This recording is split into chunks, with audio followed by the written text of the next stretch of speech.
APMC 2024 second phase కౌన్సిలింగ్కి సంబంధించి second ఫేజ్లో మళ్ళీ రిజిస్ట్రేషన్ చేసుకోవాలి. ఆల్రెడీ ఫస్ట్ ఫేజ్లో రిజిస్ట్రేషన్ అనేది చేసుకున్న వాళ్ళు మళ్ళీ సెకండ్ ఫేజ్లో వెబ్ ఆప్షన్స్ అనేది ఇవ్వాలంటే మళ్ళీ రిజిస్ట్రేషన్ చేసుకోవాలని అయితే అడగడం అయితే జరుగుతుంది.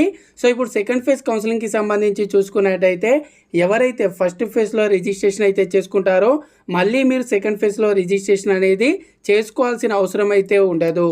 డైరెక్ట్గా సెకండ్ ఫేజ్లో మీరు వెబ్ ఆప్షన్స్ అయితే ఇవ్వచ్చు. ఎవరైనా సరే ఫస్ట్ ఫేజ్లో వాళ్ళు పార్టిసిపేట్ చేయకుండా రిజిస్ట్రేషన్ అనేది చేసుకొని వాళ్ళు ఉంటారో వాళ్ళు వచ్చేసి సెకండ్ ఫేజ్లో రిజిస్ట్రేషన్ అనేది చేసుకొని సర్టిఫికేట్ వెరిఫికేషన్ అయితే చేసుకొని వాళ్ళు కూడా వెబ్ ఆప్షన్స్ అయితే ఇవ్వచ్చు. ఫస్ట్ ఫేజ్లో ఎవరైతే రిజిస్ట్రేషన్ చేసుకొని సర్టిఫికేట్ వెరిఫికేషన్ అయితే కంప్లీట్ చేసుకున్నారో వాళ్ళు వచ్చేసి సెకండ్ ఫేజ్లో డైరెక్ట్గా వెబ్ ఆప్షన్స్ అనేది మనకు డేట్స్ అనేది అనౌన్స్ చేసిన తర్వాత వెబ్ ఆప్షన్స్ అయితే ఇస్తే సరిపోతుంది.